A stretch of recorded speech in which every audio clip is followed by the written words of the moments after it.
IPS এ battery ব্যবহার করছে।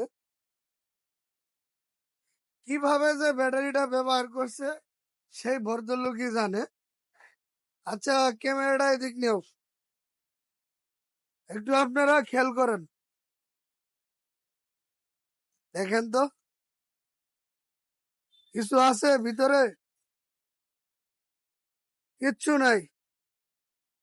এগুলাতে একটু একটু পানি আছে, এগুলাতে একটু একটু আছে, কিন্তু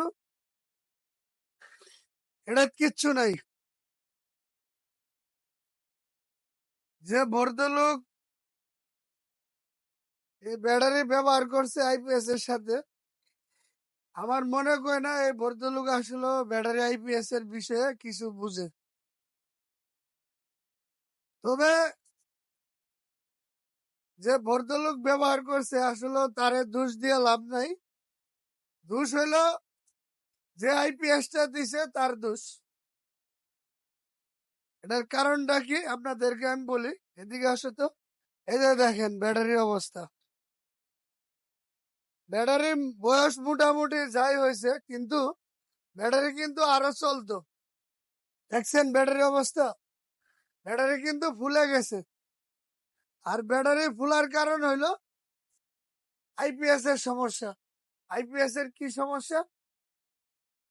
যে আইপিএসটা এই ব্যাটারিতে ব্যবহার হয়েছে, আইপিএসটা ওভার চার্জ করছে। ওভার চার্জ করার পরে ব্যাটারি গেছে বেঁকা হইয়া ফুলে।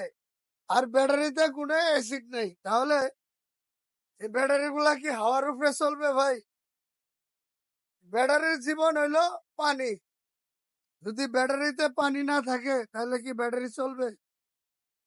সারাদিন যদি আপনাকে যদি পানি না দেওয়া হয়, আপনি বাঁচবেন ভাই? কিন্তু বাঁচবেন না।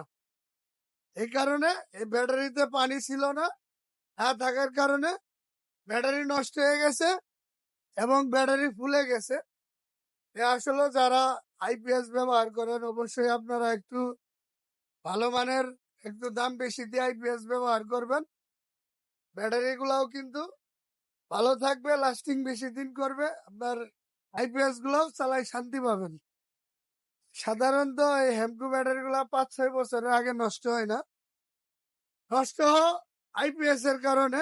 আইপিএস যখন ওভারচার্জ করে ব্যাটারির পানিগুলা তাড়াতাড়ি শুকাই যায়, ব্যাটারির পেট ফুলে যায়, ব্যাটারি প্লেট গুলা ফাইটা ঝইরা তাড়াতাড়ি নষ্ট হয়ে যায়। তো অবশ্যই যখন আপনারা দেখবেন ব্যাটারিতে পানি তাড়াতাড়ি দ্রুত শুকাইতেছে, আপনাদেরকে বুঝতে হবে যে আইপিএস এর সমস্যা। এটা কিন্তু ব্যাটারির সমস্যা না।